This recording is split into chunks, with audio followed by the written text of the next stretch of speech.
Chicos, ¿cómo están? Bienvenidos otra vez a sus clases virtuales, esta vez para trabajar un tema de historia del Perú y finalizar ya con este episodio largo que fue estudiar los 10 años de gobierno y 10 años de dictadura que hubo en el Perú. Estamos hablando del Fujimorato o los tres gobiernos de Fujimori, aunque el tercero, no duró más que unos cuantos meses, ¿ok? Entonces vamos a comenzar.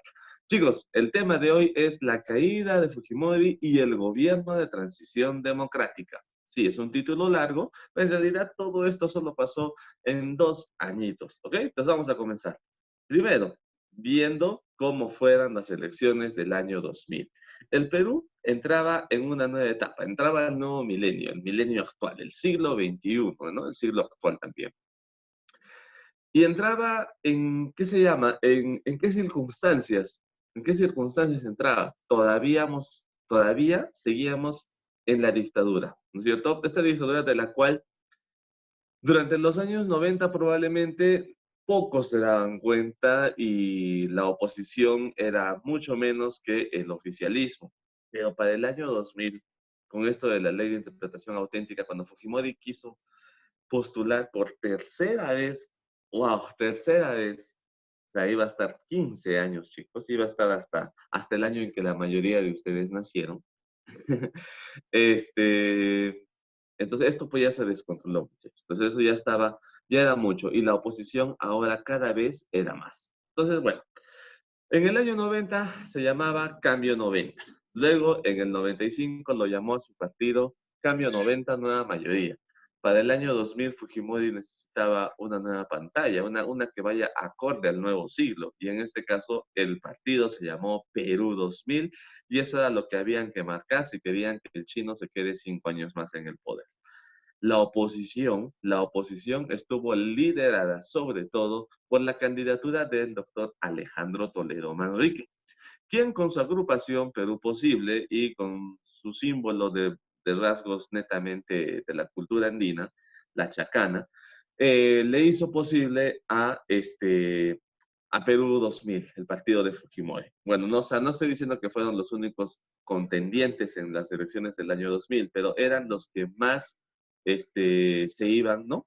Para pasar a segunda vuelta según las encuestadoras. Pero chicos, ¿de qué se acusó al proceso electoral del año 2000? Se acusó de haber estado este, de forma fraudulenta. Recuerda que todavía estábamos en la dictadura, que los medios de comunicación escritos y también audiovisuales estaban controlados por el Estado. Y no es de sorprenderse que incluso las encuestadoras también lo estaban.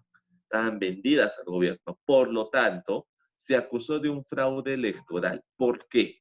Según las encuestadoras, en el flash, ese flash que sale a las 4 de la tarde, en el cual serán los resultados a boca de urna, quien estaba ganando las elecciones y virtualmente ya era el presidente del Perú, era Alejandro Toledo, ¿sí? Por una diferencia mínima, por una diferencia muy mínima, pero él había ganado.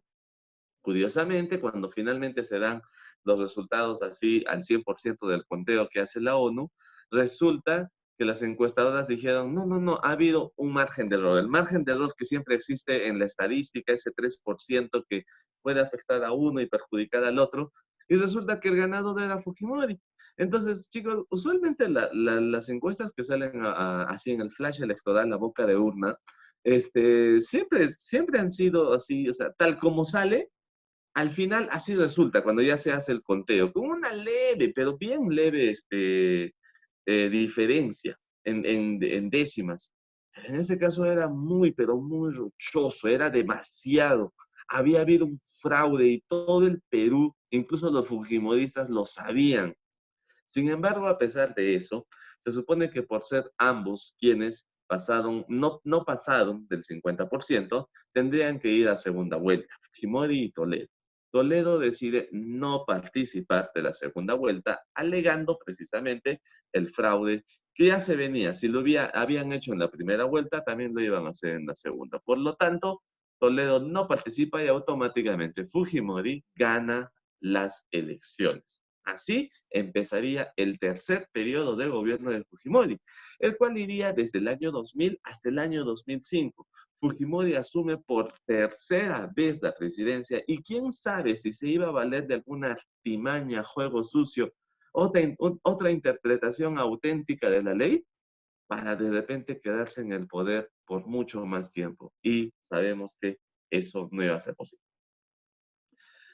Debido a que el presidente Fujimori asumió el mando por tercera vez, se desató toda una crisis política, social en todo el Perú, chicos. Y así, mientras que el presidente juramentaba el 28 de julio del año 2000 por un tercer periodo, la mayoría de las personas, como pueden ver, un mar de gente en esta fotografía donde tienen un cartel que dice democracia, la mayoría de las personas lideradas por Toledo salieron a las calles a protestar contra la dictadura, por este fraude, por todo lo que estaba pasando, por cómo se habían vendido los medios de comunicación y todas las empresas al Estado. Obviamente nada es gratis, todos recibían pues un pago por ese tipo de servicios. Así, chicos, surge la Marcha de los Cuatro Suyos en el año 2000, una marcha masiva de personas de diferentes partes del Perú, incluso del interior del Perú, que marcharon hasta Lima para protestar por la dictadura.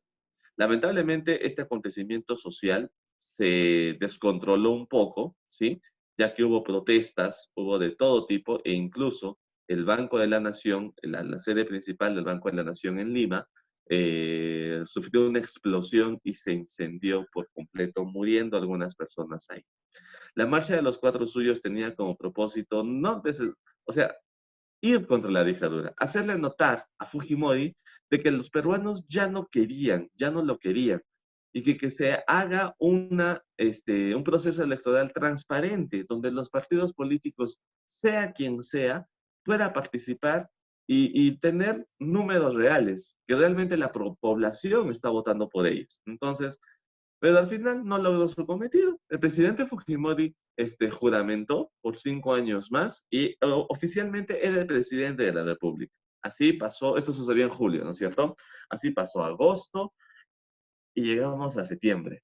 ¿Y qué pasó en septiembre?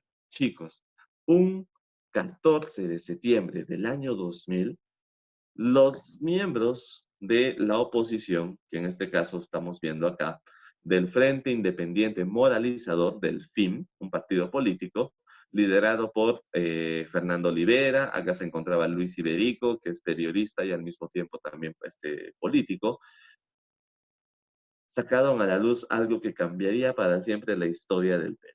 El primer Vladivideo. ¿Y qué cosas son los Vladivideos? Recordando un poquito que en la salita del CIN, chicos, en la salita del CIN, Vladimiro Montesinos, ¿cómo controlaba a los medios de comunicación, encuestadoras, partidos políticos, todo tipo de personas que tengan de cierta manera influencia sobre la población, ¿sí? Empresarios, ejecutivos, altos mandos militares. No sé si todos se han dado cuenta, el fondo de pantalla de mi presentación. Mi fondo de pantalla es Montesinos grabando, ¿sí? Él es el único que sabe que se está grabando. Las personas que son grabadas no tienen ni idea. Grabando, mira la cantidad de dinero que les está entregando. O sea, son torres de dinero. Como si fuese eso, no sé, un Lego.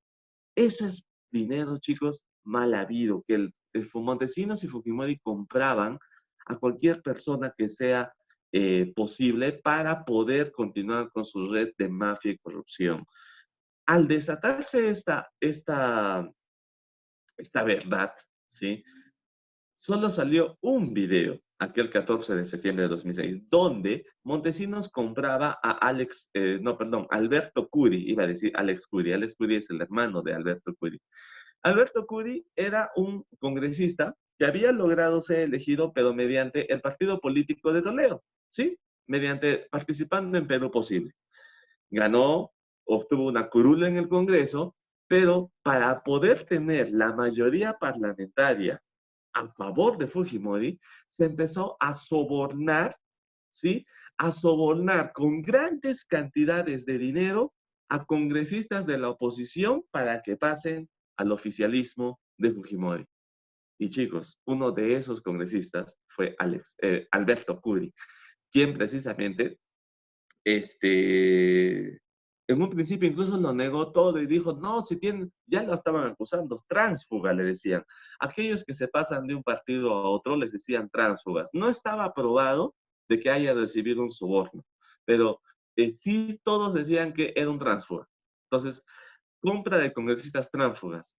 Lo negaba todo hasta que salió el video, donde se ve de forma clara cómo está recibiendo ese dinero. La salida del primer Vladivideo, que fueron llamados así estos videos, donde Montesinos grababa cómo sobornaba a las personas, produjo más Vladivideos. O sea, cada vez salían más y más y más, y se estaba demostrando que a través de la salita del SIN habían pasado de todo. Vuelvo a repetir, empresarios televisivos, empresarios de cualquier rubro, de la industria, políticos, militares, congresistas, estrellas de la televisión, ¿sí? Conductores de programas de televisión, futbolistas, la farándula, todos, nadie, había pocas personas que se salvaban que en algún momento de los años 90 hayan recibido una cantidad de dinero por parte de la mafia. Chicos, inmediatamente no se supo nada de Montesinos. El 16 de septiembre, 2 días después, el presidente Fujimori salió a la televisión, dio un mensaje a la nación donde desactivaba el Servicio de Inteligencia Nacional, el SIN, y convocaba a elecciones generales para el mes de noviembre. Elecciones donde él dijo no iba a participar, lo cual ya pues, o sea, si él participaba ya sería el colmo, ¿no es cierto? Sería el colmo. Y así, muchachos, así sucedieron las cosas. De Montesinos no se supo. Montesinos se fugó, chicos. Se fugó del país, tal como dice esta plana del comercio de aquel año 2000. Se fue. Se fue rumbo a Panamá a través de un velero, el velero Carisma. Pero, y con su amante incluso, que era Jacqueline Beltrán. Todas las personas, incluso las parejas sentimentales, ay, perdón, incluso las parejas sentimentales que tuvo Montesinos empezaron a ser investigados para saber si pertenecían o no pertenecían a esta mafia. ¿Ok? Luego, ¿qué más? A través de este escándalo social en Locumba, en el departamento de Tacna, los hermanos Humala, que estamos viendo acá, Ollanta y Antauro Humala Tazo, se rebelan contra el gobierno, hacen un alzamiento armado, llamando a la población al levantamiento en vista de que ya se estaba demostrando que todo esto era una dictadura y la caída de Fujimori era definitiva, ¿no? Luego estos dos hermanos serían juzgados. Uno de ellos más adelante tomaría una postura más radical, razón por la cual está preso, y el otro llegó a ser presidente del Perú en el año 2011. Seguimos. Fujimori fuga. Aprovechando que había una cumbre del APEC, ¿se acuerdan? El APEC es una de las asociaciones económicas que hay en el Pacífico. Chicos, aprovechando esa cumbre, el presidente Fujimori se fue a Brunei y estando ya ahí en territorio asiático, dijo, mejor chapo mi avión y me voy a Japón. ¿Y qué va a pasar con la presidencia? Todavía no llegan las elecciones que has convocado. Voy a renunciar. ¿Cómo renuncia a la presidencia Alberto Fujimori? Desde Japón a través de un fax. El famoso fax. No tuvo el coraje, la valentía de hacer por lo menos su renuncia como debía ser. Envió un fax donde renunciaba a la presidencia del Perú. Y, amparado en las leyes japonesas y estando en territorio japonés, ya que él es japonés, la justicia peruana no podía hacer nada contra él, estando él ahí en su territorio, porque una de las muchas leyes que los japoneses tienen es no entregar a sus ciudadanos a otros países. Así, muchachos, Fujimori se fue, se burló de todo el Perú, incluso de la gente que confía en él, y renunció por fax a la presidencia de la República.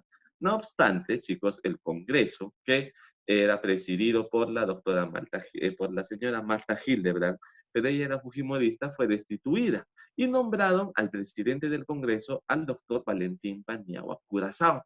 Valentín Paniagua, como presidente del Congreso, no del Perú, como presidente del Congreso, dijo que había que vacar al presidente. No aceptar su renuncia, sino que el Congreso lo destituya por incapacidad moral.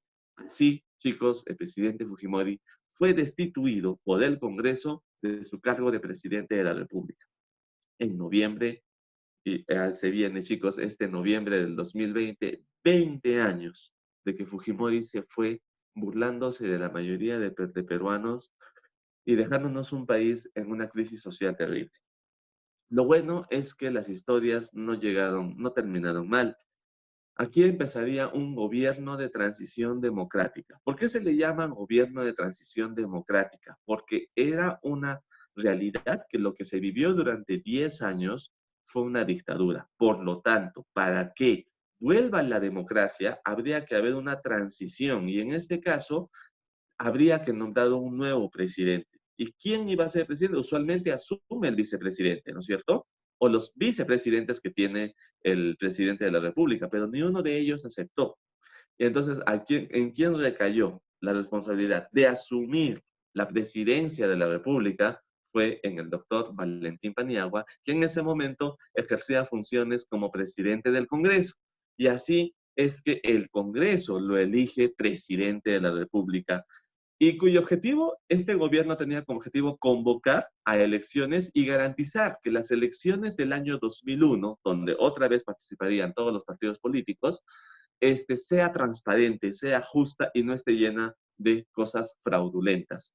Como premier, durante esos meses que estuvo al mando Valentín Paniagua, tuvo a nada más y nada menos que como primer ministro o presidente del Consejo de Ministros a Javier Pérez de Cuellar, ex secretario de la ONU y que ya en el año 95 había perdido ante Fujimori. Algunas cosas que se hacen durante el gobierno de Valentín Paniagua. Se crea la Comisión de la Verdad y Reconciliación. Estas tres imágenes que estamos viendo son precisamente entrevistas, audiencias, donde esta comisión, la CBR, se tenía que encargar de algo. ¿Cuál era la razón de crear la CBR? Saber, ¿no? Analizar, hacer un estudio de por qué empezó la guerra interna en el Perú. Así como ellos le llaman, guerra interna. Este término guerra interna, muchos están en desfavor de este término porque dicen que no fue guerra interna, fue terrorismo. Y la verdad que sí, chicos. Llamarle guerra interna me parece, a mi opinión personal, que no debería ser, pero era el término que la Comisión de la Verdad utilizó. Pero bueno, en síntesis, ¿qué cosa es la CBR? ¿Qué busca? Saber por qué empezó el terrorismo en el Perú. ¿Cuáles fueron las causas? No se trata de decir de que eran gente que ya querían matar a lo loco. Había razones, había causas. Habría que estudiar esas causas para que esto ya no se vuelva a repetir. Segundo, descubrir cuál fue la magnitud exacta de la aparición del Sendero Luminoso, el MRTA, el Grupo Colina y los Escuadrones de la Muerte y todas las matanzas que hubo entre el año 1980 y ese año, que era el año 2000. En esos 20 años, todo lo que había pasado, cuántos muertos oficialmente había, cuántos desaparecidos todavía había, cuántos huérfanos quedaron, cuántas viudas quedaron y todo eso, saber cuánto dinero se perdió. Puede ser una comisión que revele la verdad de los hechos. No como Fujimori hacía pensar de que él derrotó al terrorismo y ya, simplemente no. Saber la verdad, incluso los crímenes cometidos durante esos 20 años por el propio Estado. Las matanzas de militares, las matanzas de los escuadrones de la muerte, como el comando Rodrigo Franco del gobierno aprista, el del grupo Colina del gobierno fujimorista. O sea, no solamente chantarle toda la responsabilidad a Sendero y al MRTA. Muchos han criticado la Comisión de la Verdad porque aseguran de que era una especie de ONG pro o en favor de los terroristas para hacer quedar mal a los militares. Pero chicos, en cierta manera, como su nombre lo dice, la Comisión de la Verdad tenía que dar y esclarecer la verdadera razón de por qué estas cosas pasaron y quiénes eran los responsables. Durante el gobierno de Valentín Paniagua se hizo nuevos juicios a los terroristas acusados, ¿no?, de Sendero y del MRTA. Estos nuevos juicios se hicieron porque durante la dictadura de Fujimori se enjuiciaban a estos personajes con jueces sin rostro, cubiertos por pasamontañas, lo cual es ilegal, lo cual no está bien. Pero Fujimori lo hacía para proteger a los jueces precisamente de las represalias que podrían tomar los terroristas. En vista de que esto no está amparado por las leyes internacionales, era necesario cumplir como la ley dice, realizarles nuevos juicios. Lamentablemente, estos nuevos juicios que se les hizo a los cabecillas terroristas, muchas veces les bajaron la condena y otros que tenían cadena perpetua ahora solamente tenían condenas de 20, 30 o 35 años. Por eso muchos de ellos ya han salido en libertad y otros aún incluso van a seguir saliendo, lo cual también ha sido duramente criticado. El 26 de junio del 2001, Montesinos es capturado en Venezuela. Y sí, exacto, él se había fugado a Panamá, pero no, en Venezuela de repente estaba. Y el presidente de Venezuela, Hugo Chávez, es quien da la noticia. Él dice que Montesinos está en su país y que vengan a recoger, algo así. Montesinos entonces es traído al Perú. La caída de Montesinos, chicos, significó de alguna manera de que la verdad y la justicia tarda pero llega. Montesinos han pasado ya 20 años, está pasando por un proceso de juicios todos los días. A día de hoy sigue preso. Y está preso en la base naval del Callao. La base naval, como su nombre lo dice, es para militares, para su entrenamiento, ¿no? No es una prisión, es una base militar. Pero se ha creado una especie de cárcel exclusiva para los líderes de Sendero Luminoso y del NRTA. Ahí Montesinos mandó construir una cárcel, podría decirse, exclusiva para 6, 7 personas, los más bravos. Estaba Polay, ahí estaba Peter Cárdenas, ahí se encontraba Abimael, ahí se encontraba Elena Iparraguirre, ahí se encontraba Feliciano. ¿Y a quién pusieron en esa prisión que el mismo Montesinos mandó construir? Ahí lo pusieron a él. Él era el nuevo vecino de Abimael, de Polay, de Feliciano, de toditos. Era uno más en la base naval. Debe haber sido terrible y humillante para la psicología de este hombre. Chicos, Montesinos está todavía siendo procesado y está acusado de corrupción, mafia, asesinato, atentado a los derechos humanos y mucho enriquecimiento ilícito y muchas más por las cuales te pagas. Durante el gobierno de Paniagua se inicia la investigación de la corrupción, perdón, acá me falta una R, de la corrupción durante la dictadura fujimorista. Chicos, aquí se empieza a investigar, se crea una comisión especial para saber cuánto en sí daño le ha hecho los 10 años de dictadura al Perú, para saber cuánto se ha robado, cuánto es que se ha perdido.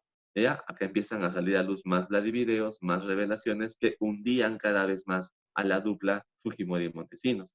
Se le dio la amnistía a los hermanos Humala, ¿sí? Debido a la rebelión que habían hecho en Locumba, se les dio la amnistía y ya saben que después más adelante cada uno tomó rumbos diferentes. Y chicos, con esto terminamos. Para el año 2001, gracias al gobierno de Paniagua, se pudo restablecer la transparencia, la legalidad en las elecciones. En el año 2001, finalmente quien gana es Alejandro Toledo. Y chicos, lo que sí debemos aprender de esto, sin ningún tipo de hate contra algún grupo político, pero darnos cuenta de que es muy, pero muy arriesgado proclamar que vuelva un gobierno tipo, ¿no?